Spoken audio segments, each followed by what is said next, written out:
প্রতিবেশী একটা রাষ্ট্র আছে, আছে না নাই?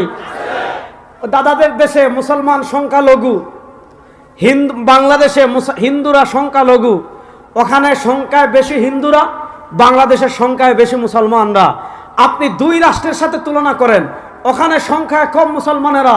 আমরা দেখেছি এই গুজরাটের কসাই নরেন্দ্র মোদী গুজরাটে সাম্প্রদায়িক দাঙ্গা সৃষ্টি করে হাজার হাজার মুসলমানকে হত্যা করা হয়েছে। দিল্লিতে মুসলমানদেরকে হত্যা করা হয়েছে, কাশ্মীরে মুসলমানদেরকে হত্যা করা হয়েছে, আসামে মুসলমানদেরকে হত্যা করা হয়েছে, হায়দ্রাবাদে মুসলমানদেরকে হত্যা করা হয়েছে, সিকিমে মুসলমানদের হত্যা করা হয়েছে। আজকে তোমরা আমাদেরকে মানবতা শিখাও, তোমরা আমাদের সাম্প্রদায়িক সম্প্রীতি আমাদের শিখাও, আমাদেরকে শিখাতে হবে না, তোমাদের দেশের মুসলমানদের নিরাপত্তা দাও। দেশের অবস্থা দেখেন, আপনারা বলেন চট্টগ্রামে 5 আগস্টের আওয়ামী লীগের পতনের পর হিন্দুদের কোন মন্দিরে মুসলমান আক্রমণ করেছে? আরে বার আসতে বলেন, জুড়ে বলেন। হিন্দুদের কোন ব্যবসা প্রতিষ্ঠান মুসলমান আক্রমণ করেছে? হিন্দুদের কোন জায়গা জমি মুসলমান দখল করেছে? না। আমি আপনাদের বাস্তব চাক্ষুষ ঘটনা বলি। 5 আগস্টে যখন স্বৈরাচার আওয়ামী লীগের পতন হয়েছে, আমরা তো অনেক আগ থেকে সবাই ইসলামী আন্দোলনের অফিসে, আমরা যখন খবর পেয়েছি ভারতীয় রাজাকার ভারতে পালিয়ে গিয়েছে, আমরা যখন খবর পেয়েছি ভারতের দালাল ভারতে পালিয়ে গিয়েছে, ইসলামী আন্দোলন অফিস থেকে আমাদের কেন্দ্রীয় নেতৃবৃন্দ সবাই আমরা বিজয় মিছিল বের করার অপেক্ষায় আছি, পল্টন অপেক্ষা করছি। পিসা হুজুর আসবেন, তাকে নিয়ে আমরা মিছিল করব। যেহেতু এই আন্দোলনে তারা সম্মুখে থেকে নেতৃত্ব দিয়েছেন, সুতরাং তাকে নিয়েই আমরা আনন্দ মিছিল করব। ওমা, পিসা হুজুরের খবর নাই, হুজুর কোথায়? হুজুরকে নাই। পরে খবর পেলাম তিনি আমাদেরকে মিছিলে পাঠিয়ে ক্যামেরার সামনে বসে পুরো বাংলাদেশের মুসলমানদেরকে তিনি বার্তা দিয়েছেন যে আওয়ামী লীগের পতন হয়েছে, কিন্তু হিন্দুদের কোনো মন্দিরে আক্রমণ করা যাবে না। তিনি তার নেতৃবৃন্দ, তার ইসলামী আন্দোলন, যুব আন্দোলন, ছাত্র আন্দোলন, আমাদের ইসলামী আন্দোলনের যতগুলো সংগঠন আছে সব সংগঠনকে সারা দেশে নেতৃত্ব দিয়েছিলেন যে যত জায়গায় হিন্দুদের মন্দির আছে, আওয়ামী লীগ হিন্দু লীগ হয়ে মন্দিরে আক্রমণ করতে পারে, আপনারা মন্দির পাহারা দেন। পৃথিবীর এমন কোন নজির নাই। বাংলাদেশের মানুষ 5 আগস্টের পর দেখিয়েছে মুসলমানরা হিন্দুদের মন্দির পাহারা দিয়েছে। অথচ আমাদের পার্শ্ববর্তী রাষ্ট্রে আমরা দেখেছি বাবরি মসজিদ ভেঙ্গে তারা রাম মন্দির নির্মাণ করেছে। মুসলমানদের মসজিদ যারা ভেঙ্গে দিচ্ছে, মুসলমানের মাদ্রাসা যারা ভেঙ্গে দিচ্ছে, মুসলমানের খানকা যারা ভেঙ্গে দিচ্ছে, সাম্প্রদায়িক দাঙ্গা সৃষ্টি করে ভারতে যারা মুসলমানদেরকে হত্যা করে, পরিষ্কার ভাষায় বলছি, বাংলাদেশের দিকে হাত বাড়াবে দিল্লির লাল কেল্লা পর্যন্ত আবার কালেমা।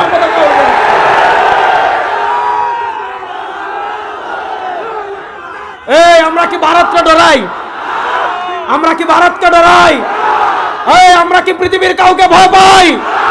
বাংলাদেশের সেনাবাহিনী লাগবে না, যদি শুধু পীর সাহেব চরমোনাই নেতৃত্ব দেয়, লক্ষ লক্ষ মুসলমান ভারতকে প্রতিহত করার জন্য রেডি আছেন।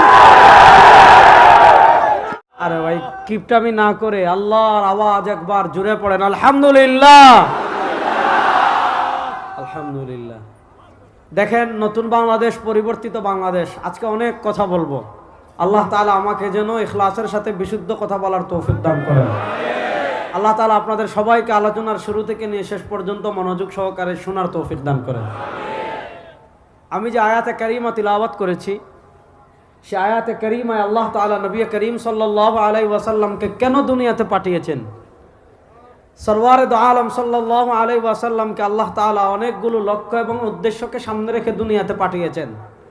তো আল্লাহ তাআলা রাসূল করিম সাল্লাল্লাহু আলাইহি ওয়াসাল্লামকে যে কয়েকটা লক্ষ্য এবং উদ্দেশ্যকে সামনে রেখে দুনিয়াতে পাঠিয়েছেন, তার ভিতর একটা গুরুত্বপূর্ণ পথ হলো হুয়াল্লাযী আরসালা রাসূলাহু বিল হুদা।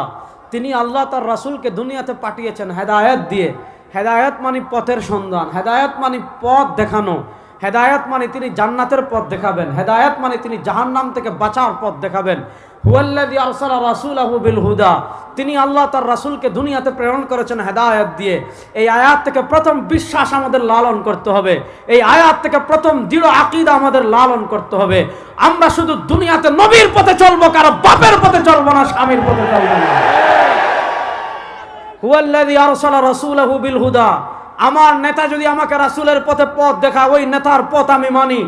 আমার পীর যদি আমাকে রাসূলের পথ দেখায়, ওই পীরের পথ আমি মানি। আমার নেত্রী যদি আমাকে রাসূলের পথ দেখায়, আমি মানি।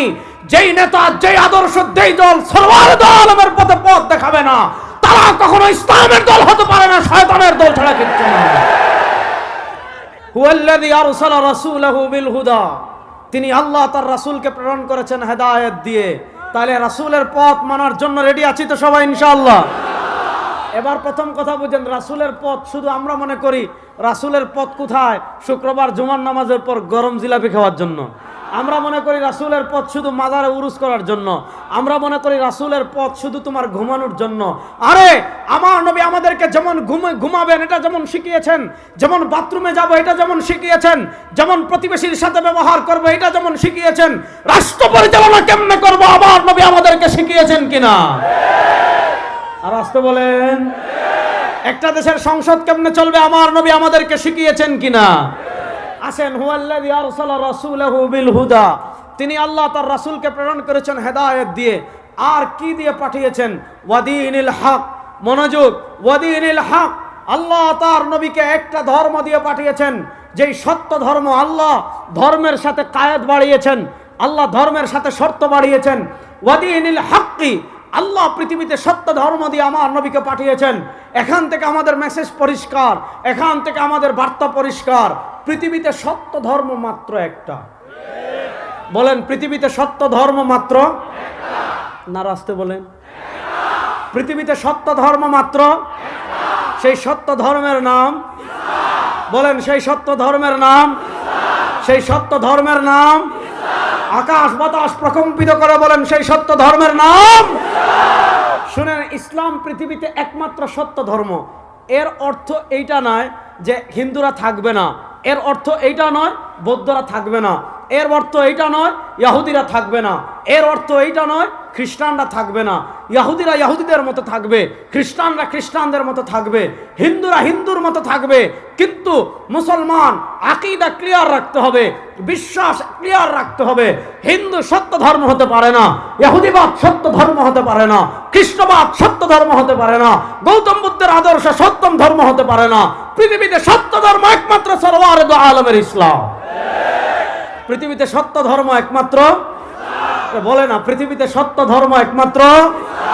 শুনেন, সংখ্যালঘু বলেন, বিধর্মী বলেন, ইসলাম বিধর্মীদের যেই পরিমাণ অধিকার দিয়েছে, ইসলাম যেই পরিমাণ বিধর্মীদের নিরাপত্তা দিয়েছে, ইসলাম যেই পরিমাণ সংখ্যালঘুদের নিরাপত্তা এবং অধিকার দিয়েছে, পৃথিবীর কোন রাষ্ট্র, পৃথিবীর কোন ধর্ম সেটা দিতে পারে নাই। আমাদের প্রতিবেশী একটা রাষ্ট্র আছে, আছে না নাই? দাদাদের দেশে মুসলমান সংখ্যালঘু, বাংলাদেশে হিন্দুরা সংখ্যালঘু। ওখানে সংখ্যায় বেশি হিন্দুরা, বাংলাদেশের সংখ্যায় বেশি মুসলমানরা। আপনি দুই রাষ্ট্রের সাথে তুলনা করেন, ওখানে সংখ্যায় কম মুসলমানেরা। আমরা দেখেছি এই গুজরাটের কসাই নরেন্দ্র মোদী গুজরাটে সাম্প্রদায়িক দাঙ্গা সৃষ্টি করে হাজার হাজার মুসলমানকে হত্যা করা হয়েছে। দিল্লিতে মুসলমানদেরকে হত্যা করা হয়েছে, কাশ্মীরে মুসলমানদেরকে হত্যা করা হয়েছে, আসামে মুসলমানদেরকে হত্যা করা হয়েছে, হায়দ্রাবাদে মুসলমানদেরকে হত্যা করা হয়েছে, সিকিমে মুসলমানদের হত্যা করা হয়েছে। আজকে তোমরা আমাদেরকে মানবতা শিখাও, তোমরা আমাদের সাম্প্রদায়িক সম্প্রীতি আমাদের শিখাও, আমাদেরকে শিখাতে হবে না, তোমাদের দেশের মুসলমানদের নিরাপত্তা দাও। এর বিপরীত বাংলাদেশের অবস্থা দেখেন। আপনারা বলেন, চট্টগ্রামে 5 আগস্টের আওয়ামী লীগের পতনের পর হিন্দুদের কোন মন্দিরে মুসলমান আক্রমণ করেছে? আরে বার আসতে বলেন, জুড়ে বলেন। হিন্দুদের কোন ব্যবসা প্রতিষ্ঠানে মুসলমান আক্রমণ করেছে? হিন্দুদের কোন জায়গা জমি মুসলমান দখল করেছে? না। আমি আপনাদের বাস্তব চাক্ষুষ ঘটনা বলি। 5 আগস্টে যখন স্বৈরাচার আওয়ামী লীগের পতন হয়েছে, আমরা তো অনেক আগ থেকে সবাই ইসলামী আন্দোলন অফিসে, আমরা যখন খবর পেয়েছি ভারতীয় রাজাকার ভারতে পালিয়ে গিয়েছে, আমরা যখন খবর পেয়েছি ভারতের দালাল ভারতে পালিয়ে গিয়েছে, ইসলামী আন্দোলন অফিস থেকে আমাদের কেন্দ্রীয় নেতৃবৃন্দ সবাই আমরা বিজয় মিছিল বের করার অপেক্ষায় আছি, পল্টন অপেক্ষা করছি। পিসা হুজুর আসবেন, তাকে নিয়ে আমরা মিছিল করব। যেহেতু এই আন্দোলনে তারা সম্মুখে থেকে নেতৃত্ব দিয়েছেন, সুতরাং তাকে নিয়ে আমরা আনন্দ মিছিল করব। ওমা, পিসা হুজুরের খবর নাই, হুজুর কোথায়, হুজুরকে নাই। পরে খবর পেলাম তিনি আমাদেরকে মিছিলে পাঠিয়ে ক্যামেরার সামনে বসে পুরো বাংলাদেশের মুসলমানদেরকে তিনি বার্তা দিয়েছেন যে আওয়ামী লীগের পতন হয়েছে, কিন্তু হিন্দুদের কোনো মন্দিরে আক্রমণ করা যাবে না। তিনি তার নেতৃবৃন্দ, তার ইসলামী আন্দোলন, যুব আন্দোলন, ছাত্র আন্দোলন, আমাদের ইসলামী আন্দোলনের যতগুলো সংগঠন আছে সব সংগঠনকে সারা দেশে নেতৃত্ব দিয়েছিলেন যে যত জায়গায় হিন্দুদের মন্দির আছে, আওয়ামী লীগ হিন্দু লীগ হয়ে মন্দিরে আক্রমণ করতে পারে, আপনারা মন্দির পাহারা দেন। পৃথিবীর এমন কোনো নজির নাই। বাংলাদেশের মানুষ 5 আগস্টের পর দেখিয়েছে মুসলমানরা হিন্দুদের মন্দির পাহারা দিয়েছে। অথচ আমাদের পার্শ্ববর্তী রাষ্ট্রে আমরা দেখেছি বাবরি মসজিদ ভেঙ্গে তারা রাম মন্দির নির্মাণ করেছে। মুসলমানদের মসজিদ যারা ভেঙ্গে দিচ্ছে, মুসলমানের মাদ্রাসা যারা ভেঙ্গে দিচ্ছে, মুসলমানের খানকা যারা ভেঙ্গে দিচ্ছে, সাম্প্রদায়িক দাঙ্গা সৃষ্টি করে ভারতে যারা মুসলমানদেরকে হত্যা করে, পরিষ্কার ভাষায় বলছি, বাংলাদেশের দিকে হাত বাড়াবে দিল্লির লাল কেল্লা পর্যন্ত আবার কালেমার কথা বলবে।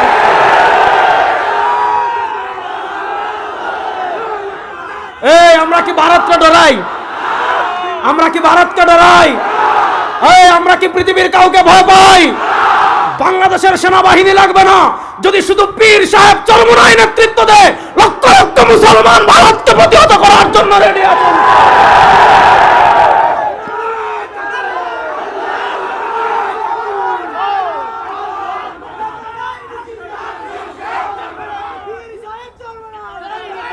কথা ভালো করে শুনেন, ইসলাম যতটুকু বিধর্মীদের নিরাপত্তা দিয়েছে, পৃথিবীর কেউ বিধর্মীদের ততটা নিরাপত্তা দিতে পারে।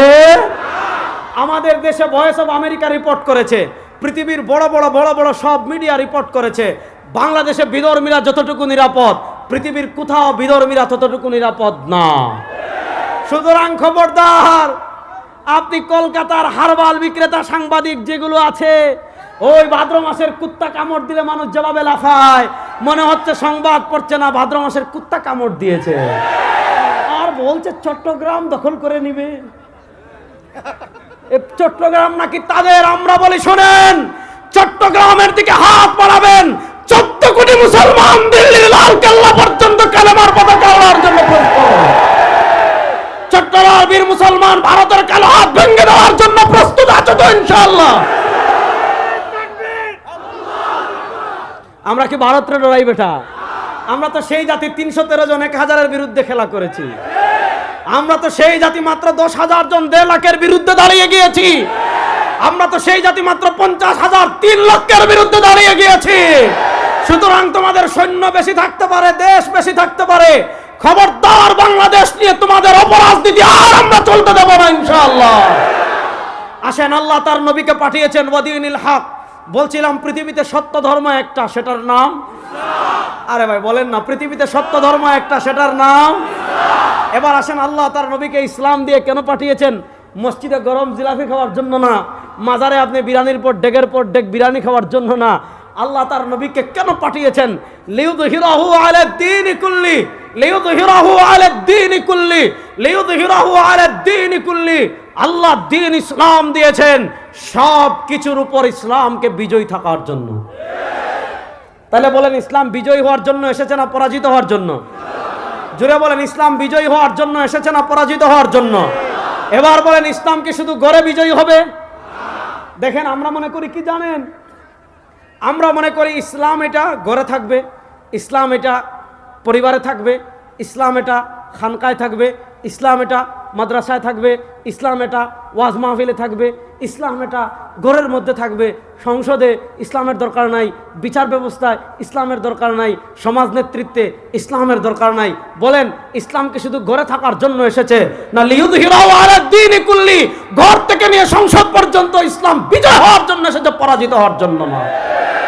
এবার সংসদে ইসলাম বিজয় করতে রেডি আছেন তো ইনশাআল্লাহ? আল্লাহকে ওয়াদা করে বলেন, চট্টলার বীর মুসলমান প্রস্তুত আছেন তো ইনশাআল্লাহ? ইনশাআল্লাহ আল্লাহ সবাইকে দিন বিজয়ের মেহনত করার তৌফিক দান করুক। আসেন, আমি আজকে যে টপিকের উপর কথা বলবো, টপিকটা ভালো করে বুঝেন। তাইলে আল্লাহ তার নবীকে পাঠিয়েছেন ইসলামকে পরাজিত করার জন্য না বিজয়ী করার জন্য? এখন এই বিজয়ী ঘরে যেমন বিজয়ী হবে, হাঁটার ক্ষেত্রে ইসলাম বিজয়ী হবে, চলার ক্ষেত্রে ইসলাম বিজয়ী হবে, পোশাকের ক্ষেত্রে ইসলাম বিজয়ী হবে, ঘুমানোর ক্ষেত্রে ইসলাম বিজয়ী হবে। রাজনীতিতে ইসলামের দরকার নাই। আসেনি? সংবিধানে লাগবে নি? চট্টগ্রামের কোর্ট কাছার বিচার ব্যবস্থায় লাগবে? অর্থনীতিতে? সংসদে তো দরকার নাই। সংসদে দরকার আছে না নাই? আসেন, এবার তারা আমাদেরকে কোন জায়গায় আঘাত করে এটা আমি আপনাদেরকে বুঝাই। আমাদের সংবিধানে, আমি পরে দেখাবো, আগে কথা ভালো করে বুঝেন। আমাদের উপমহাদেশের একজন বিখ্যাত আলেম ছিলেন, আমাদের হাজী ইমদাদুল্লাহ মুহাজির মক্কি রাহিমাহুল্লাহর অন্যতম খলিফা ছিলেন, দারুল দেওবন্দের প্রাণ পুরুষ ছিলেন, হাকিমুল উম্মত, মুজাদ্দিদে দ্বীন ও মিল্লাত আল্লামা আশরাফ আলী থানভী রাহিমাহুল্লাহ। আল্লাহ তাআলা তার কবরকে জান্নাতের টুকরা বানিয়ে দেন। আবার কিপটামি না করে আমিনটা জুড়ে পড়েন। আল্লাহ তাআলা আমাদের যত আকাবির আমাদেরকে ছেড়ে চলে গিয়েছেন, আল্লাহ তাআলা আমাদের সকল আকাবিরদের কবরকে জান্নাতের টুকরা বানিয়ে দেন। হাকিমুল উম্মত আল্লামা আশরাফ আলী থানভী রাহিমাহুল্লাহ তার রাজনৈতিক চিন্তা ভাবনা নিয়ে, তার রাজনৈতিক দৃষ্টিভঙ্গি নিয়ে বর্তমান পৃথিবীর সবচেয়ে বড় আলেমদের একজন শেখুল ইসলাম জাস্টিস মুফতি মোহাম্মদ তাকি উসমানী হাফিজাহুল্লাহ, শেখুল ইসলাম জাস্টিস মুফতি মোহাম্মদ তাকি উসমানী হাফিজাহুল্লাহ একটা কিতাব লিখেছেন, যে কিতাবের নাম হলো হাকিমুল উম্মতকে সিয়াসি আফকার। হাকিমুল উম্মতকে সিয়াসি আফকার, হাকিমুল উম্মতের রাজনৈতিক দৃষ্টিভঙ্গি। সেই কিতাবে তিনি প্রথম খ্রিস্টানদের একটা চিন্তাধারা তুলে ধরেছেন। তারপর ওই খ্রিস্টানদের চিন্তা খণ্ডন করতে গিয়ে মুসলমানদের ভিতর একটা উগ্রপন্থা জন্ম নিয়েছে। মুসলমানদের ভিতর সেই উগ্রপন্থারও তিনি খণ্ডন করেছেন। তারপর তিনি মুসলমানদের যে ভারসাম্যপূর্ণ অবস্থান রয়েছে, সেই ভারসাম্যপূর্ণ অবস্থান তিনি তুলে ধরেছেন। আসেন, খ্রিস্টান রাজ্য বলে পৃথিবীতে যেই রাজ্যগুলোকে আমরা চিনি, সেই খ্রিস্টান রাজ্যগুলো কেমনে পরিচালিত হতো, সেই খ্রিস্টান রাজ্য পরিচালনার মৌলিক মূলনীতি কি ছিল, সেই খ্রিস্টান রাজ্য পরিচালনার মৌলিক সংবিধান কি ছিল, সেই খ্রিস্টান রাজ্যগুলো পরিচালনার মৌলিক আইন কি ছিল, হাকিমুল উম্মত লিখেছেন, শেখুল ইসলাম তাকি উসমানী হাফিজাহুল্লাহ লিখেছেন। খ্রিস্টান রাজ্য পরিচালনায় তারা একটা মৌলিক থিমই দাঁড় করিয়ে দিয়েছিল। সেই মৌলিক থিম ছিল কায়সার কায়সার, গির্জা গির্জা। মনোযোগ, তাদের রাষ্ট্র পরিচালনার একটা মৌলিক মূলনীতি ছিল কায়সার কায়সার, গির্জা গির্জা। কায়সার মানে রাষ্ট্র, গির্জা মানে ধর্মীয় উপাসনালয়, যেখানে তারা ধর্ম পালন করে, যেখানে তারা ধর্মের বিধানাবলী মানে। যেমন আমাদের মসজিদ, খ্রিস্টানদের গির্জা। তো খ্রিস্টানরা তাদের রাজ্য পরিচালনার একটা মৌলিক থিমই বানিয়েছিল, একটা মৌলিক উসুলই বানিয়েছিল, একটা মৌলিক আইনই বানিয়েছিল। কিসরা কিসরা, গির্জা গির্জা। আপনি ধর্ম পালন করতে চাচ্ছেন, গির্জায় যান। ধর্মের বিধান পালন করতে চাচ্ছেন, গির্জায় যান। ব্যক্তি জীবনে ধর্ম প্র্যাকটিস করতে চাচ্ছেন, গির্জায় যান। আপনার পরিবার নিয়ে ধর্ম মানতে চাচ্ছেন, গির্জায় যান। ধর্মের অনুশাসন মানতে চাচ্ছেন, গির্জায় যান। অর্থাৎ তাদের ধর্ম গির্জার বৃত্তবন্দী ছিল। তারা তাদের ধর্মকে গির্জার ভিতর সীমাবদ্ধ করে রেখেছে। কায়সার কায়সার, রাষ্ট্র থাকবে রাষ্ট্রের মতো, ধর্ম থাকবে গির্জায়। রাষ্ট্রের আইন কি হবে? গির্জা মাথা ঘামাবে না। রাষ্ট্রের সংবিধান কি হবে? গির্জা মাথা ঘামাবে না। রাষ্ট্রের বিচার ব্যবস্থা কি হবে? গির্জা মাথা ঘামাবে না। রাষ্ট্র শাসন করবে কারা? গির্জা মাথা ঘামাবে না। রাষ্ট্রের নেতৃত্ব দিবে কারা? গির্জা মাথা ঘামাবে না। রাষ্ট্রের বিচার ব্যবস্থা চলবে কেমনে? গির্জা মাথা ঘামাবে না। রাষ্ট্রের সংবিধান কি হবে? গির্জা মাথা ঘামাবে না। রাষ্ট্রের সংসদ চলবে কেমনে? গির্জা মাথা ঘামাবে না। অর্থাৎ ধর্ম থাকবে গির্জায়, রাষ্ট্রের কোনো ক্ষেত্রে ধর্ম থাকবে না। রাষ্ট্র রাষ্ট্রের মতো থাকবে, রাষ্ট্রের কোনো কাজে ধর্ম মাথা ঘামাবে না। এবার বলেন, ধর্ম থাকবে গির্জায়, রাষ্ট্রের কোনো ধর্ম থাকবে না। এটা মুসলমানদের চিন্তা না খ্রিস্টানদের? আরো আসতে বলেন, আরো আসতে বলেন। এই চিন্তাটা মুসলমানদের না খ্রিস্টানদের? এবার শেখুল ইসলাম তাকি উসমানী হাফিজাহুল্লাহ হাকিমুল উম্মতকে সিয়াসি আফকার ওই বইয়ে লিখেছেন, ওই খ্রিস্টানদের ওই চিন্তাটা গির্জা গির্জা, রাষ্ট্র রাষ্ট্র, কায়সার কায়সার, গির্জা গির্জা। খ্রিস্টানদের ওই চিন্তাটা, যে পোশাক পরিধান করে, যে বুরকা পরিধান করে, যে লেবাস পরিধান করে মুসলমান সমাজে এসেছে, সেই বুরকা, সেই পোশাক, সেই জামার নাম হলো সেকুলারিজম তথা ধর্মনিরপেক্ষতা। আচ্ছা বলেন, ধর্মনিরপেক্ষতা মুসলমানদের আদর্শ না খ্রিস্টানদের? কথা বলেন না, চট্টগ্রাম বেগুন জুড়ে কোন না, এটাকে মুসলমানদের আদর্শ না খ্রিস্টানদের? আসেন, যারা সেকুলারিজম আবিষ্কার করেছে, যারা ধর্মনিরপেক্ষতা আবিষ্কার করেছে, তারা ধর্মনিরপেক্ষতার দুটা সংজ্ঞা করেছে। একটা সংজ্ঞা উগ্র সংজ্ঞা। ধর্মনিরপেক্ষতার মূল মেসেজ যেটা ছিল, আপনি মিশরের আবু আবদুল্লাহ মিসরি এক লেখক আছেন, তিনি ধর্মনিরপেক্ষতা নিয়ে লম্বা আলাপ দিয়েছেন, লম্বা বই লিখেছেন। তিনি তার বইয়ে ধর্মনিরপেক্ষতার দুটা ভার্সন দেখিয়েছেন। একটা ভার্সন হলো উগ্র ভার্সন, মূল মানে মৌলিক ভার্সন, যেটা মূলধারার ভার্সন। সেই সেকুলারিজম হলো মানে জীবনের সব জায়গা থেকে ধর্মের ছায়াকে মুছে দিতে হবে, আপনি ঘুমাচ্ছেন, ঘুমানোর ক্ষেত্রে ধর্মের ছায়া মুছে দিতে হবে। আপনি রাজনীতি করছেন, ধর্মের ছায়া মুছে দিতে হবে। আপনি রাষ্ট্র পরিচালনা করছেন, ধর্মের ছায়া মুছে দিতে হবে। আপনি সংবিধান লিখছেন, ধর্মের ছায়া মুছে দিতে হবে। আপনি আইন করছেন, ধর্মের ছায়া মুছে দিতে হবে। আপনি বিচার করছেন, ধর্মের ছায়া মুছে দিতে হবে। আপনার হাঁটার ক্ষেত্রে, চলার ক্ষেত্রে, রাজনীতির ক্ষেত্রে, রাষ্ট্র পরিচালনার ক্ষেত্রে, সংবিধানের ক্ষেত্রে, সংসদ পরিচালনার ক্ষেত্রে, বিচার ব্যবস্থা পরিচালনার ক্ষেত্রে, আপনার সিটি কর্পোরেশন পরিচালনা করার ক্ষেত্রে, ইউপি চেয়ারম্যান পরিচালনা করার ক্ষেত্রে কোন ক্ষেত্রে ধর্মের ছায়া থাকবে না। ধর্মনিরপেক্ষতা চায়, সেকুলারিজম চায় ধর্মের ছায়াকে মুছে দিতে। আর ইসলাম তো পৃথিবীতে মুছে যাওয়ার জন্য আসে নাই, ইসলাম এসেছে বিজয়ী হওয়ার জন্য, মুছে যাওয়ার জন্য আসে না। তাহলে বুঝেন ধর্মনিরপেক্ষতা আর ইসলামের সংঘাতটা বুঝেন। ধর্মনিরপেক্ষতা চায় সব জায়গা থেকে ইসলামের ছায়া মুছে দিতে, আর ইসলাম বলে সব জায়গায় ইসলাম মুছার তো প্রশ্নই আসে না। আপনি রাষ্ট্র পরিচালনা করবেন, কোরআনের প্রয়োজন আছে না নাই? আপনি বিচার করবেন, কোরআনের প্রয়োজন আছে না নাই? এখন খ্রিস্টানরা দেখলো এই ধর্মনিরপেক্ষতা তো মুসলমান খাবে না, এই ধর্মনিরপেক্ষতা মুসলমান নিবে না। কারণ মুসলমান যারা একবার কালেমা পড়ে, মুসলমান যারা একবার লা ইলাহা ইল্লাল্লাহ পড়ে, মুসলমান একবার যারা মুহাম্মদুর রাসূলুল্লাহ পড়ে, তারা জান্নাতে যেতে চায় কি চায় না? এজন্য বাংলাদেশে যারা গত 15 বছরে হাজার হাজার মানুষকে খুন করেছে, তারা আমাদেরকে তাহাজ্জুদের গল্প শোনাইতো না? এক একজন এত রাকাত তাহাজ্জুদ পড়েছে, আর 15 বছর আমাদেরকে ডেকেছে, আসেন খেলা হবে। ও ভাই, তাদের ডাক শুনতে শুনতে শুনতে শুনতে শুনতে শুনতে তারা ডাকে, আমরা গুরুত্ব দেই না। তারা ডাকে, আমরা গুরুত্ব দেই না। তারা ডাকে, আমরা গুরুত্ব দেই না। 15 বছর পর বললাম, যখন এত ডাকছো তাই বেটা খেলবো। আমরা যখন মাঠে নেমেছি, ভারতের দালালরা ভারতে পালিয়ে গিয়েছে। গত 15 বছর বাংলাদেশে আপনারা দেখেছেন, আমরা যারা টুপি, আমরা যারা দাড়ি, আমরা যারা জুব্বা পরি, আমরা যারা ইসলামকে অনুশাসন মেনে চলি, আমাদেরকে তারা বলতো আমরা নাকি পাকিস্তানি রাজাকার। বাংলাদেশের কোন আলেম পাকিস্তানে পালিয়ে গিয়েছেন না? রাস্তা বলেন, বাংলাদেশের কোন হুজুর পাকিস্তানে পালিয়ে গিয়েছেন?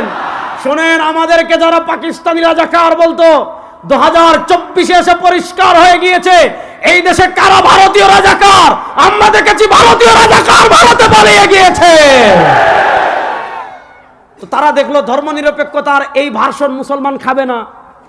অর্থাৎ মুসলমানদেরকে আমরা যদি বলি জীবনের সব জায়গা থেকে ধর্মের ছায়া মুছে দিতে হবে, মুসলমান এটা মানবে না, মুসলমান এটা গিলবে না, মুসলমান এটা ধারণ করবে না। এবার তারা কি করতে হবে? আমাদের ভিতর একদল দালাল তৈরি করেছে, আমাদের ভিতর টাকা দিয়ে পয়সা দিয়ে একদল মোল্লা মৌলবী তৈরি করেছে, একদল দালাল তৈরি করেছে, মুসলমান নামদারি একদল মুনাফিক তৈরি করেছে, যারা ধর্মনিরপেক্ষতার একটা সফট ভার্সন আবিষ্কার করেছে, যারা ধর্মনিরপেক্ষতার একটা সহজ ভার্সন আবিষ্কার করেছে। সেই সহজ ভার্সন কি, সেই সফট ভার্সন কি? ওই যে খ্রিস্টানরা বলতো কায়সার, কায়সার, গির্জা, গির্জা ধর্ম থাকবে, গির্জায় রাষ্ট্রের কোনো ধর্ম থাকবে না। এবার তারা মুসলমানদের ভিতর ধর্মনিরপেক্ষতার একটা সফট ভার্সন নিয়ে এসেছে। সেই ধর্মনিরপেক্ষতার সফট ভার্সন কি জানেন? ভাই, ধর্ম পালন করতে চাচ্ছেন ব্যক্তি জীবনে করেন, ধর্ম পালন করতে চাচ্ছেন মসজিদে করেন, ধর্ম পালন করতে চাচ্ছেন মাদ্রাসায় করেন, ধর্ম পালন করতে চাচ্ছেন খানকায় করেন, ধর্ম পালন করতে চাচ্ছেন মাজারে করেন, ধর্ম পালন করতে চাচ্ছেন উরুসে করেন। খ্রিস্টানরা যেমন বলে ধর্ম থাকবে শুধু গির্জায়, তারা আমাদেরকে শিখিয়েছে আপনি ধর্ম পালন করতে চাচ্ছেন মাদ্রাসায় করেন, ধর্ম পালন করতে চাচ্ছেন খানকায় করেন, ধর্ম পালন করতে চাচ্ছেন মসজিদে করেন, ধর্ম পালন করতে চাচ্ছেন মাদ্রাসায় করেন। রাজনীতিতে ধর্ম লাগবে না, সংসদে ধর্ম লাগবে না, অর্থনীতিতে ধর্ম লাগবে না, বিচার ব্যবস্থায় ধর্ম লাগবে না, নেতৃত্বে ধর্ম লাগবে না, সংবিধানে ধর্ম লাগবে না, সিটি কর্পোরেশনে ধর্ম লাগবে না, বিচার ব্যবস্থায় ধর্ম লাগবে না, হাইকোর্টে ধর্ম লাগবে না, সুপ্রিম কোর্টে ধর্ম লাগবে না। এবার বলেন, ইসলাম কি শুধু মসজিদে থাকার জন্য এসেছে, না সংসদে ইসলাম প্রতিষ্ঠার জন্য এসেছে? এতদিন ধরে তারা আমাদেরকে এই কোলাই খাইয়েছে। এজন্য দেখবেন হুজুররা যখন বলে রাষ্ট্রের নেতৃত্ব দিব আমরা, হুজুররা যখন বলে আমরা সংবিধান প্রণয়ন করব, হুজুররা যখন বলে আমরা এমপি হব, হুজুররা যখন বলে আমরা মেয়র হব, হুজুররা যখন বলে আমরা রাজনীতি করব, হুজুররা যখন বলে আমরা রাষ্ট্র পরিবর্তন করব, বলে হুজুর আপনি নামাজ পড়াইবেন, পিসা হুজুর আপনি মুরিদ করাইবেন, হুজুর আপনি মিলাদ পড়বেন, হুজুর আপনি খতম করবেন, আপনি এই কাজে আসলেন কেন? এই প্রশ্নটা এসেছে কোথা থেকে? ওই যে খ্রিস্টানরা আমাদের মাথায় সেট করে দিয়েছে, খ্রিস্টানরা আমাদের মাথায় বসিয়ে দিয়েছে ধর্ম থাকবে ধর্মের জায়গায়, রাষ্ট্রের কোনো ধর্ম থাকবে না। এই সেকুলারিজম আমরা বিশ্বাস করি? না আরো আসতে বলেন, আরে বেগুন জুড়ে কোন আমরা কি সেকুলারিজম বিশ্বাস করি? এবার আসেন ইমান ভঙ্গের একটা কারণ আজকে বলে যাই আপনাদের। বাংলাদেশের কত মানুষ রাজনীতির কারণে ইমান হারাচ্ছে। এই গণতান্ত্রিক রাজনীতি বলেন আর সেকুলারিজমের রাজনীতি বলেন, এই রাজনীতি কত মানুষের ইমান নিয়ে যাচ্ছে। আমি আপনাদেরকে আজকে বেশ কিছু রেফারেন্স দিয়ে যাই। আপনি এতদিন শুনেছেন মাজারে সিজদা দেওয়া হারাম, দিলে ইমান থাকে না। আপনি শুনেছেন মাজারে গিয়ে বাচ্চা চাইলে ইমান থাকে না।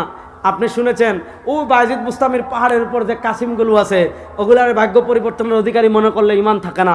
এগুলো ঠিক আছে, মাজারে সিজদা দেওয়া জায়েজ মনে করে, হালাল মনে করে কেউ সিজদা দিলে তার ইমান থাকবে না। মাজারওয়ালা সন্তান দিতে পারে এমন আকীদা রেখে কেউ যদি বাচ্চা চায় ইমান থাকবে না। মাজারওয়ালা আমাকে বিপদ থেকে উদ্ধার করতে পারে, ভাগ্য পরিবর্তন করতে পারে এমন আকীদা রেখে কেউ কবরে গিয়ে চাইলে তার ইমান থাকবে না। এগুলো তো আমরা জানি। ইমান ভঙ্গের একটা আধুনিক ভার্সন আজকে আমি বলে যাই, ইমান ভঙ্গের আধুনিক একটা কারণ আমি বলে যাই। দেখেন আমার হাতে আপনারা যে কিতাব দেখতে পাচ্ছেন ওই কিতাবের নাম হলো মাকালাতুল কাউসারি। আমাদের জাতীয় মসজিদের খতিব মাওলানা মোহাম্মদ আব্দুল মালিক হাফিজাহুল্লাহ, আমার উস্তাদে মুহতারাম, তার শেখ হলেন, তার উস্তাদ হলেন Sheikh Abdul Fattah Abu Ghuddah রহিমাহুল্লাহ। Sheikh Abdul Fattah Abu Ghuddah রহিমাহুল্লাহ ইন্তেকাল করেছেন 1417 হিজরিতে। আর Sheikh Abdul Fattah Abu Ghuddah রহিমাহুল্লাহর উস্তাদ হলেন আল্লামা জাহিদ কাউসারি রহিমাহুল্লাহ, তিনি ইন্তেকাল করেছেন 1371 হিজরিতে। আল্লামা জাহিদ কাউসারি রহিমাহুল্লাহ এত বড় আলেম ছিলেন, যারা আমাদের আকীদার দিকে আঙ্গুল তুলেছে তিনি তাদের কোমর ভেঙে দিয়েছেন, যারা আমাদের মাযহাবের দিকে আঙ্গুল তুলেছে তিনি তাদের কোমর ভেঙে দিয়েছেন, যারা আমাদের ইমামে আজম আবু হানিফা রহিমাহুল্লাহর দিকে আঙ্গুল তুলেছে তিনি তাদেরও কোমর ভেঙে দিয়েছেন। তো আল্লামা কাউসারি রহিমাহুল্লাহ অনেকগুলো ছোট ছোট ছোট ছোট মাকালা লিখেছেন। আল্লামা জাহিদ কাউসারি রহিমাহুল্লাহ অনেকগুলো ছোট ছোট ছোট ছোট প্রবন্ধ লিখেছেন। ওই আল্লামা কাউসারি রহিমাহুল্লাহর প্রবন্ধগুলো একসাথে এই যে মাকালাতুল কাউসারি নামে ছেপেছে। অর্থাৎ এই মাকালাতুল কাউসারির ভিতর আল্লামা জাহিদ কাউসারি রহিমাহুল্লাহ ছোট ছোট যতগুলা মাকালা লিখেছেন সব মাকালা এখানে একসাথে ছাপানো হয়েছে। আমি তো সবটা পড়তে পারবো না। 278 নম্বর পৃষ্ঠায় আল্লামা জাহিদ কাউসারি রহিমাহুল্লাহ তার মাকালাতুল কাউসারির 248 নম্বর 78 নম্বর পৃষ্ঠায় একটা শিরোনাম দিয়েছেন হুকমু মুহাওয়ালাতি ফাসলি দ্বীন আনিদ দাওলা। আল্লামা কাউসারি রহিমাহুল্লাহ একটা শিরোনাম দিয়েছেন হুকমু মুহাওয়ালাতি ফাসলি দ্বীন আনিদ দাওলা। কোন মুসলমান যদি মনে করে ধর্ম আলাদা রাষ্ট্র আলাদা, কোন মুসলমান যদি বলে ধর্ম থাকবে শুধু ঘরে, কোন মুসলমান যদি মনে করে ধর্ম থাকবে শুধু খানকায়, কোন মুসলমান যদি মনে করে ধর্ম থাকবে শুধু মসজিদে, কোন মুসলমান যদি মনে করে সংবিধানে ধর্মের দরকার নাই, কোন মুসলমান যদি মনে করে রাজনীতিতে ধর্মের দরকার নাই, কোন মুসলমান যদি মনে করে বিচার ব্যবস্থায় ধর্মের দরকার নাই, কোন মুসলমান যদি মনে করে অর্থনীতিতে ধর্মের দরকার নাই, কোন মুসলমান যদি মনে করে রাষ্ট্র পরিচালনায় ধর্মের দরকার নাই, হুকমু মুহাওয়ালাতি ফাসলি দ্বীন আনিদ দাওলা। কোন মুসলমান যদি মনে করে ধর্ম আলাদা রাষ্ট্র আলাদা, রাষ্ট্রের কোন কাজে রাষ্ট্রের কোন ক্ষেত্রে ধর্মের কোন দখল নাই, ধর্ম লাগবে না। আল্লামা কাউসারি রাহিমাহুল্লাহ তার হুকমু মুহাওয়ালাতি ফাসলি দ্বীন আনিদ দাওলা এই কিতাবে লিখেছেন ফাল মুসলিমু ইযা তালাবা বিমিসলি যালিকা ফি সালামাতি আকলি। যুবকরা মন কান মানে কান শুনে শুনেন, কান খুলে শুনেন। আল্লামা কাউসারি রহিমাহুল্লাহ লিখেছেন ফাল মুসলিমু ইযা তালাবা বিমিসলি যালিকা ফি সালামাতি আকলি। কোন মুসলমান যদি সুস্থ মস্তিষ্কে এটা মনে করে রাজনীতিতে ইসলাম লাগবে না, অর্থনীতিতে ইসলাম লাগবে না, ওই যে আমাদের শাহবাগী সুশীলরা যেভাবে বলে টকশোতে বসে যে রাজনীতিতে ইসলাম কেন, অর্থনীতিতে ইসলাম কেন, বিচার ব্যবস্থা ইসলাম কেন, রাষ্ট্র পরিচালনা ইসলাম কেন, সংসদে ইসলাম কেন। ফাল মুসলিমু ইযা তালাবা বিমিসলি যালিকা ফাল মুসলিমু ইযা তালাবা বিমিসলি যালিকা ফি সালামাতি আকলিহি। কোন মুসলমান যদি সুস্থ মস্তিষ্কে এই কথা বলে, আল্লামা কাউসারি রাহিমাহুল্লাহ আজ থেকে 80 বছর আগে ফতোয়া দিয়ে গিয়েছেন, কোন মুসলমান যদি এইটা বলে ধর্ম শুধু ঘরের জন্য আসছে, রাষ্ট্রের কোন কাজে ধর্ম লাগবে না, তার ঈমান থাকবে না, সে মুরতাদ হয়ে যাবে। তাহলে বলেন রাষ্ট্রের সব কাজে ইসলাম প্রতিষ্ঠার প্রয়োজন আছে না নাই? এই চট্টলার মুসলমান বেগুন জুড়ে বলেন প্রতিষ্ঠার প্রয়োজন আছে না নাই? তাহলে এবার এই পরিবর্তিত বাংলাদেশের সংসদে আপনারা ইসলামকে দেখতে চান কি চান না? বিচার ব্যবস্থা ইসলামকে দেখতে চান কি চান না? আরে সেকুলারিজমের বাংলাদেশ দেখেছি, ডেমোক্রেসির বাংলাদেশ দেখেছি, সব বাংলাদেশের খেলা শেষ হয়ে গিয়েছে। 2025-এর বাংলাদেশ ইসলামের বাংলাদেশ হবে ইনশাআল্লাহ। বলেন রাষ্ট্রের সব জায়গায় ধর্মের প্রয়োজন আছে না নাই? তাহলে এবার সংসদে ইসলাম প্রতিষ্ঠা করার জন্য মুসলমান রেডি আছেন তো ইনশাআল্লাহ? এই যে 4-5 জন রেডি আছে। সংসদে ইসলাম প্রতিষ্ঠার জন্য রেডি আছেন তো ইনশাআল্লাহ? যদি পীর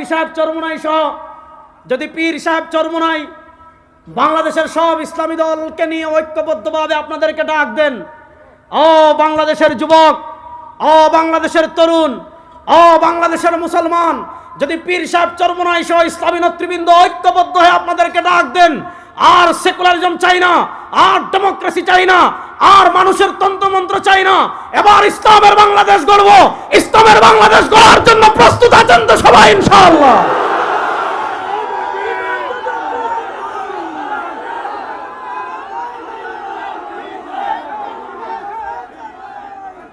বসেন।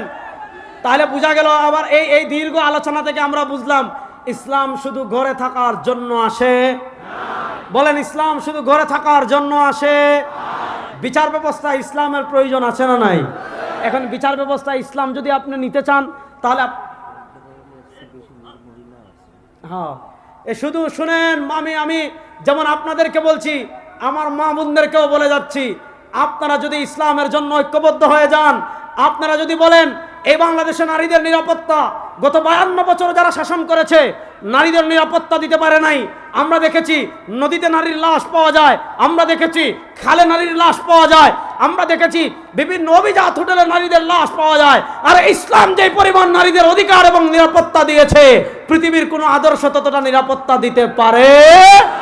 সুতরাং মা বোনদেরও করণীয় আছে, সাহাবায়ে কেরাম রিদওয়ানুল্লাহি আলাইহিম আজমাইনকে, তাবেঈনদেরকে আমাদের মা বোনেরা যেমন ইসলাম প্রতিষ্ঠার আন্দোলনে উৎসাহিত করেছেন, আমাদের মা বোনরাও যদি ঐক্যবদ্ধ হয়ে যায়, এবারে ইসলামের বাংলাদেশ গড়বে। আল্লাহর কসম করে বলি, বাংলাদেশে ইসলামের বিজয় কেউ আটকে রাখতে পারবে না ইনশাআল্লাহ। ইসলামের বিজয় আপনি একটু আপনার কিটা লাগে না? আপনার কি একবার একটু মনে হয় না এই কথা যে গণতন্ত্রের বাংলাদেশ তো অনেকবার দেখলাম, সেকুলারিজমের বাংলাদেশ তো অনেকবার দেখলাম। আমাদের মরহুম পীর সাহেব চরমোনাই রাহিমাহুল্লাহ বলে গিয়েছিলেন, শুধু নেতার পরিবর্তন নয় ও বাংলাদেশের মুসলমান, নেতার পরিবর্তন তো একবার হয় নাই, ক্ষমতার পরিবর্তন তো একবার হয় নাই, চেয়ারের পরিবর্তন তো একবার হয় নাই, সংস্কার তো একবার হয় নাই। নেতা অনেক পরিবর্তন হয়েছে, ক্ষমতা অনেকবার পাল্টেছে, চেয়ার অনেকবার পাল্টেছে, চুরি বন্ধ হয় নাই, খুন বন্ধ হয় নাই, গুম বন্ধ হয় নাই, টাকা পাচার বন্ধ হয় নাই। একবার কি আপনার অন্তরে এই কথা আসে না, দেখি পরীক্ষামূলক একবার ইসলামকে বিজয় করি? আমি আপনাদের কাছে আল্লাহর নামের কসম করে বলে যাচ্ছি, আপনারা একবার ইসলামকে বাংলাদেশের ক্ষমতায় নেন, আপনারা একবার ইসলামের সংসদ প্রতিষ্ঠা করেন। যদি ইসলাম আপনাকে ন্যায় বিচার প্রতিষ্ঠা করতে না পারে, ইসলাম যদি খুন বন্ধ করতে না পারে, ইসলাম যদি গুম বন্ধ করতে না পারে, ইসলাম যদি চুরি বন্ধ করতে না পারে, ইসলাম যদি দুর্নীতি বন্ধ করতে না পারে, ইসলাম যদি ডাকাতি বন্ধ করতে না পারে, আল্লাহর নামের কসম করে বলছি আপনাদের সামনে আর জীবনে কথা বলবো না। ইসলাম ক্ষমতায় আসলে কি হবে এটা বোঝার জন্য তো আমাদের বেশি দূরে যাওয়ার দরকার নাই, আফগানিস্তানের দিকে তাকাইলেই হয়ে যায়। পৃথিবীর আরে বেটা ভারতকে কি আমরা ডরাই রে? কথা বলে না। আপনার আওয়ামী লীগ বাগার 5 মাস হয়েছে, এখন আপনাদের ভয় যায় নাই? আরে আফগানিস্তানের মুসলমান, এই চট্টগ্রামের সবুজ পাগড়িওয়ালারা বলে যাচ্ছি, আফগানিস্তানের কালো পাগড়িওয়ালারা যদি কালেমার পতাকা উড়াতে পারে, বাংলাদেশের সবুজ পাগড়িরা কালেমার পতাকা উড়ানোর জন্য প্রস্তুত আছে তো ইনশাআল্লাহ?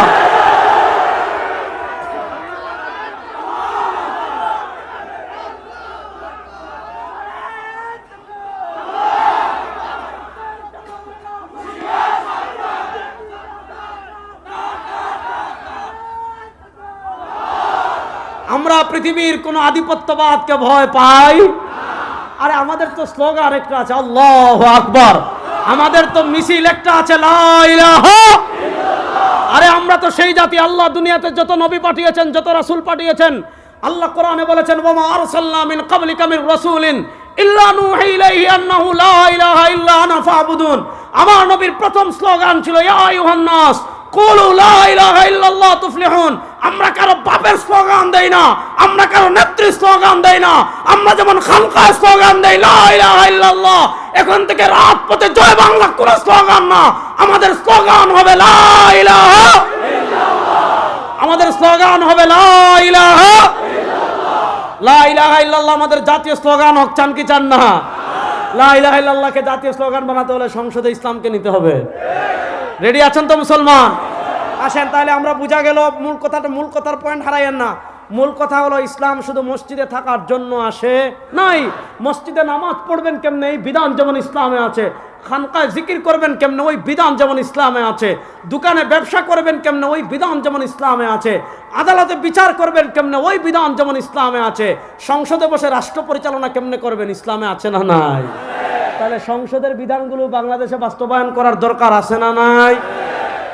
এবার আমি আপনাদেরকে আরেকটা ইতিহাস বলি। প্রোগ্রামটা অনেক, বক্তার সময় অনেক কম। যেহেতু আমি জাতীয় উলামা মাশায়েখ আইম্মা পরিষদের সাধারণ সম্পাদক, আমার দায়িত্ব একটু বেশি, এজন্য একটু বেশি সময় চেয়ে নিছি। খুব ভালো করে কথা বুঝেন। এবার আমি আপনাদেরকে একটা ইতিহাস শোনাই, শুনেন। আমরা এক স্বাধীনতার গল্প জানি, যেটা হয়েছে 1971-এ। খুব মনোযোগ দিয়ে বুঝেন।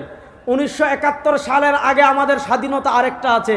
ওই স্বাধীনতার গল্প তারা আমাদেরকে শিক্ষা দেয় না, ওই স্বাধীনতার গল্প তারা আমাদেরকে বলে না। কেন বলে না জানেন? কারণ 47-এর স্বাধীনতায় সবচেয়ে বেশি অবদান ছিল আলেমদের। তাহলে আমরা এক স্বাধীনতা লাভ করেছি 71-এ, এক স্বাধীনতা লাভ করেছি 47-এ। আসেন 1947-এর আগে, মনোযোগ দিয়ে যুবকরা শোনো, 1803 সাল থেকে নিয়ে 1947 সাল পর্যন্ত এই 150 বছরের কাছাকাছি সময় প্রাতিষ্ঠানিকভাবে আমাদের ভারত উপমহাদেশের ক্ষমতায় ছিল ইস্ট ইন্ডিয়া কোম্পানি, ইংরেজরা। এবার মুসলমান বলেন, ইস্ট ইন্ডিয়া কোম্পানি এদেশের মালিক ছিল না ডাকাত ছিল?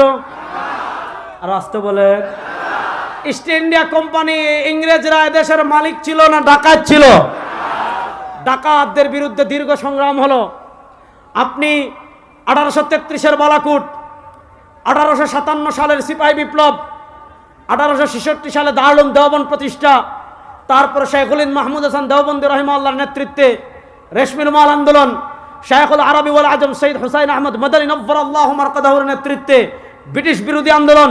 সিপাহী বিপ্লবে যান, হাজী ইমদাদুল্লাহ মুহাজির মক্কিকে পাবেন। সিপাহী বিপ্লবে যান, ফকিহুন নফস আল্লামা রশিদ আহমদ গাঙ্গুহিকে পাবেন। সিপাহী বিপ্লবে যান, আপনি পাবেন হলেন হুজ্জাতুল ইসলাম কাসিম নানতুবি রহিমাহুল্লাহকে। ব্রিটিশ আমাদের বিরুদ্ধে 150 বছর জুলুম করেছে, অত্যাচার করেছে, খুন করেছে, গুম করেছে। ব্রিটিশের সবচেয়ে বেশি অত্যাচারের শিকার হয়েছিল মুসলমান। ব্রিটিশের সবচেয়ে বেশি অত্যাচার জুলুমের শিকার হয়েছিল মুসলমান। কথা ভালো করে বুঝেন।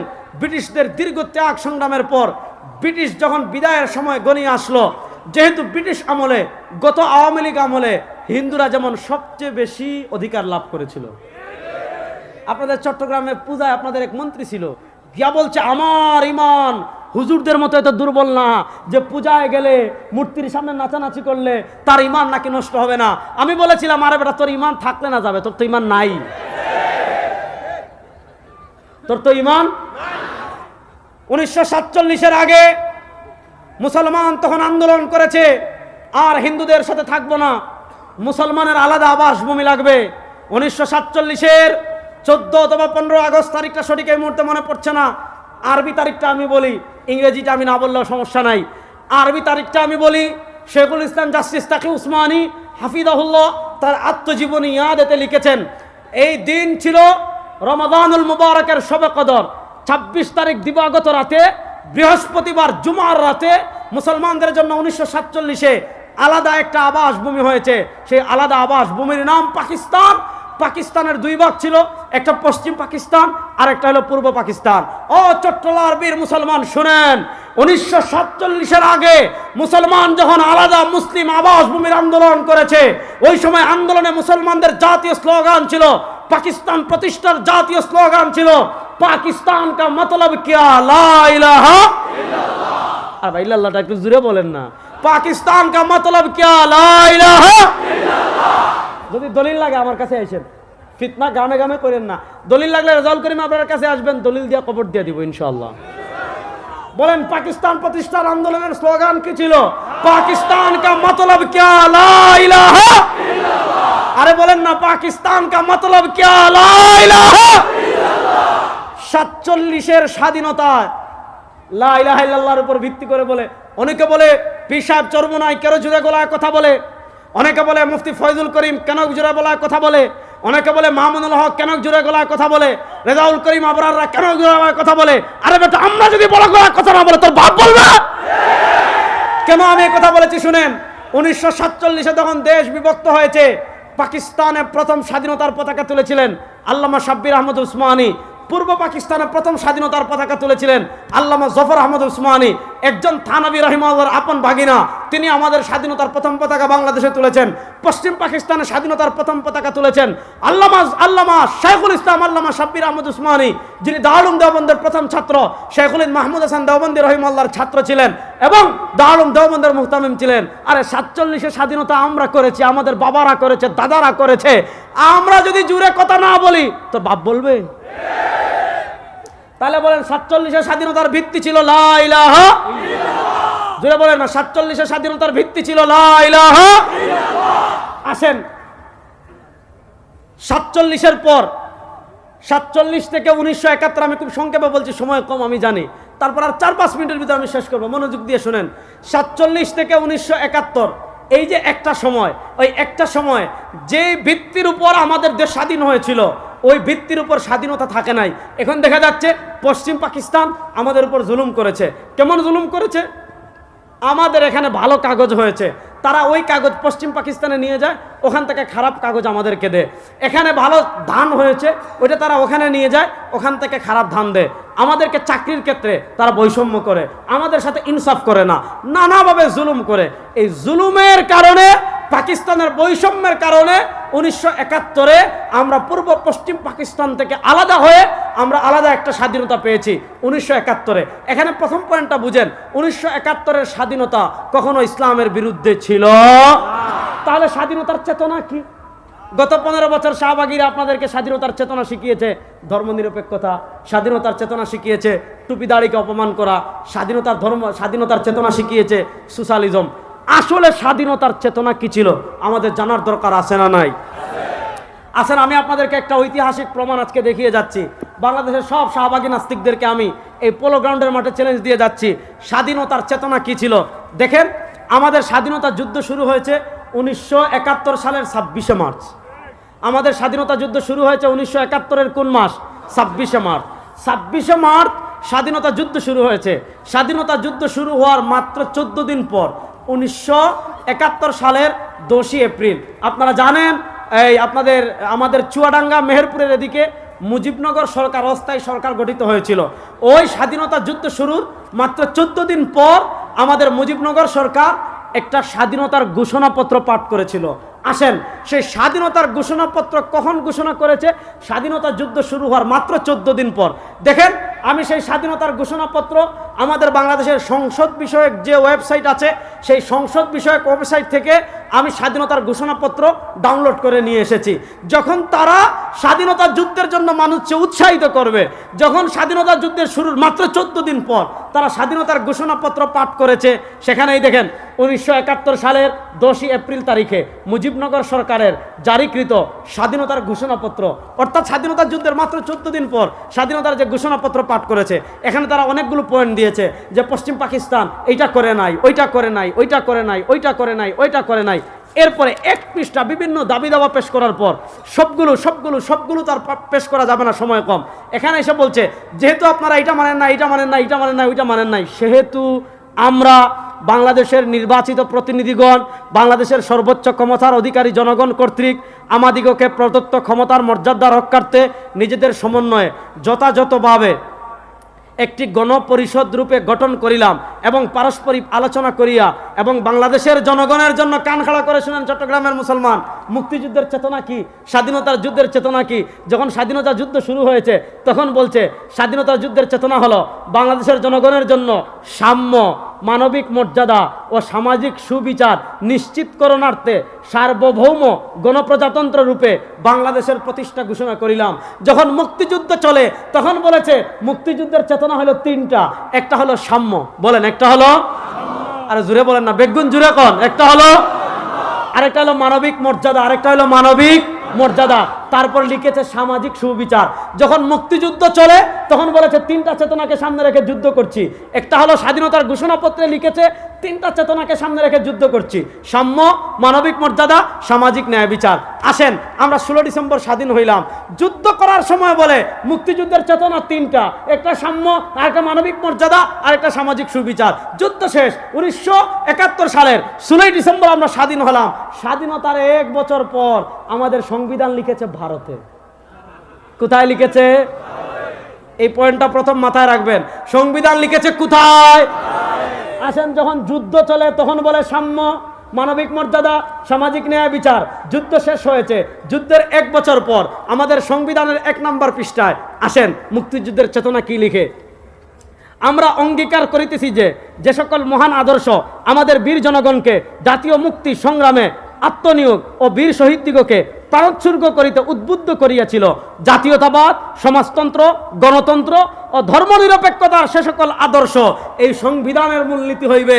দেখেন, যখন যুদ্ধ চলে তখন বলে 3টা: সাম্য, মানবিক মর্যাদা, সামাজিক ন্যায়, বিচার। আর যুদ্ধ শেষ হওয়ার পর ভারতে গিয়ে লেখে আমাদের মুক্তিযুদ্ধের চেতনা নাকি সমাজতন্ত্রবাদ।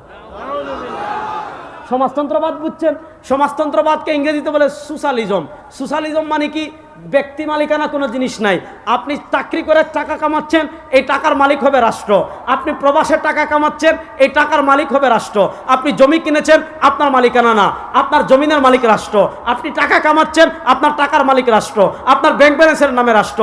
এই সোশ্যালিজম কোনো মানুষের আদর্শ হতে পারে না, এটা জানোয়ারদের মাতকুরদের আদর্শ। ওই আদর্শ আর বাংলাদেশে চলবে না ইনশাআল্লাহ। 1 নম্বর লিখেছে মুক্তিযুদ্ধের আদর্শ সোশ্যালিজম। তারপরে আরেকটা লিখেছে ধর্মনিরপেক্ষতা। ওই ধর্মনিরপেক্ষতা মানে এতক্ষণ আমি বুঝালাম, রাষ্ট্রের কোনো ধর্ম লাগবে না, অর্থনীতির ধর্ম লাগবে না, বিচার ব্যবস্থায় ধর্ম লাগবে না, সংবিধানে ধর্ম লাগবে না, সংসদে ধর্ম লাগবে না। ধর্ম থাকবে খানকায়, ধর্ম থাকবে মসজিদে, ধর্ম থাকবে মাজারে। প্রশ্ন হলো ভাই, এই যে তুমি লেখলা যে ধর্মনিরপেক্ষতার জন্য আমার ভাইয়েরা যুদ্ধ করেছে, যখন স্বাধীনতার যুদ্ধ ঘোষণাপত্র পাঠ করেছিল, ধর্মনিরপেক্ষতা কোথায় ছিল? সুতরাং ধর্মনিরপেক্ষতা মুক্তিযুদ্ধের চেতনা আমরা মানি না। না ঠিক আর আসতে বলেন, আপনারা ঠিক বললেও ঠিক, বেঠিক বললেও ঠিক। আমাদের চেতনা একমাত্র ইসলাম, ইসলামের বাইরে কোন চেতনা আমরা মানি না। 92% মুসলমান কোন চেতনার বাইরে মানতে চায়। আসেন তাহলে এই যে 92% মুসলমান, আপনারা অন্তর্বর্তীকালীন সরকার ক্ষমতায় এসেছেন, আপনারা সংবিধান সংশোধনের কথা বলছেন, সংস্কারের কথা বলছেন, আমরা কিভাবে কি করবেন সেটা ইসলামী আন্দোলন জানাবে। সেটা কি করবেন আমাদের ইসলামী আন্দোলন প্রাতিষ্ঠানিকভাবে জমা দিয়ে এসেছে, কিন্তু শেষ। আল্লামা ওবায়দুল্লাহ হামজা হাফিদুল্লাহ চলে আসছেন, যেখানে সূর্য উঠে যায় সেখানে আর মোমবাতির কোনো দাম নাই। আমাদের সূর্য চলে আসছেন। আমি আলোচনা শেষ করছি। আপনারা সংবিধান সংশোধন যা ইচ্ছা তা করেন, কিন্তু ধর্মনিরপেক্ষতাকে বাদ দিয়ে আল্লাহর উপর পূর্ণ আস্থা এবং বিশ্বাস আমাদের সংবিধানে আবার যুক্ত করতে হবে। এই দাবির সাথে আপনারা একমত আছেন না? ইনশাআল্লাহ আমরা ধর্মনিরপেক্ষতা আমাদের সংবিধানে আর দেখতে চাই। শেষ কথা বলে যাচ্ছি, ছোট্ট একটা রিসালা দেখিয়ে যাই।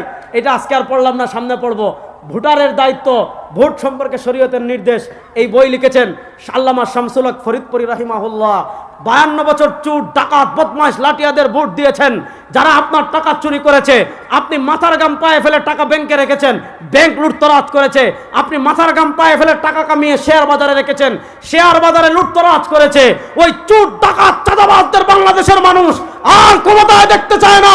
পীর সাহেব চরমনাই সহ ইসলামের নেতৃবৃন্দ যদি আপনাদেরকে ঐক্যবদ্ধ ডাক দেন, এবার ইসলামের বাংলাদেশ হবে।